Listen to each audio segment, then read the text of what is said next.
Helen was privately slightly bemused by her 3-year-old daughter's devotion to a surly teenage half-sister.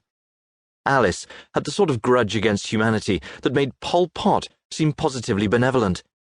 And worse, since she started dating Larry, there was more than a faint whiff of booze around her. Alice's beautiful caramel-coloured skin was permanently caked beneath a thick layer of dark foundation to hide spots that were barely visible to start with, and her soft black curls had taken on a limp, defeated appearance. "Teenagers," Sean often said, definitively. "They're all the same."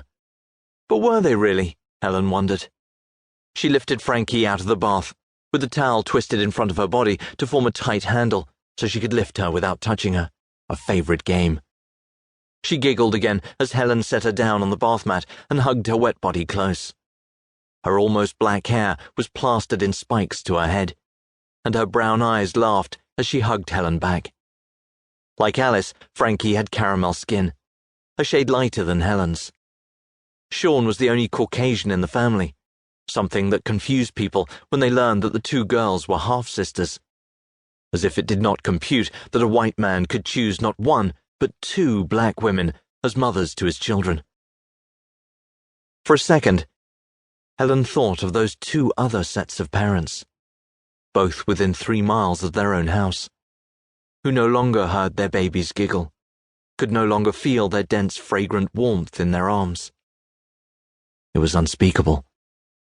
For the 1000th time, she felt anxious about leaving Frankie with Alice. "Helen!" bellowed Sean from the front door. "They'll have given away our reservation if you don't get a move on. Let Alice do it. Alice, can you go up and take over, please?" Helen had already persuaded Frankie into her dry night pull-ups and brushed cotton pajamas. She was rubbing her daughter's hair dry and helping her clean her tiny teeth by the time Alice finally dragged herself away from her beloved iPad and the endless supply of humorous YouTube videos and old episodes of The Big Bang Theory, which was all she ever seemed to watch. Frankie's face lit up when she saw her big sister. "Allie, you read my story, yeah? All right, Trouble. Come on, let's go and choose a book. Only one, mind, and no fuss when it's finished." Frankie wriggled off Helen's lap and dragged Alice away towards her room. "Alice," Helen called, unbuttoning her shirt to change it for a dry one. "If you let the cat out the back door, make sure you lock it again straight away. I know, Helen. Chill out.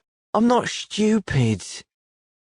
We won't be back late. No later than about 10:30 anyway. Have you got revision to do?" "Nah.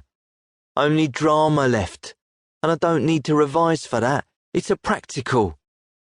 Call us if anything at all doesn't, seem right." It sounded crazy. Alice had babysat loads of times in the past year or 2, but it was only in the past month that 2 small children had been abducted in the area.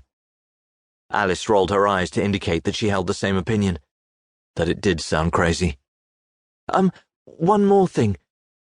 Larry's not coming over, is he?" Alice squared up to her, with Frankie still clinging on. "So what if he is? Don't you trust me to look after Frankie properly?" Helen took off the damp shirt and hung it on the heated towel rail, turning back to Alice in her bra. Alice looked contemptuously up and down at her body. The look was enough to make the most confident woman wither. Helen wasn't as slim or pert as she had been before Frankie, her belly softer, gravity and pregnancy having launched a twin assault on her figure. "It's not that. Of course I do, and I don't dislike him, Alice. I just think that on a school night. Plus, you know your dad doesn't like him being here when we're out."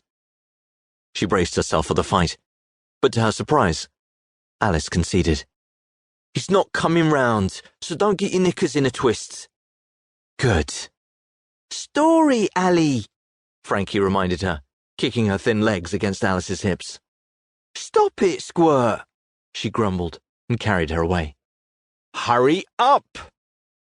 "Oh, Sean, for God's sake, I'm coming, okay?" Just as soon as she'd kissed Frankie good night.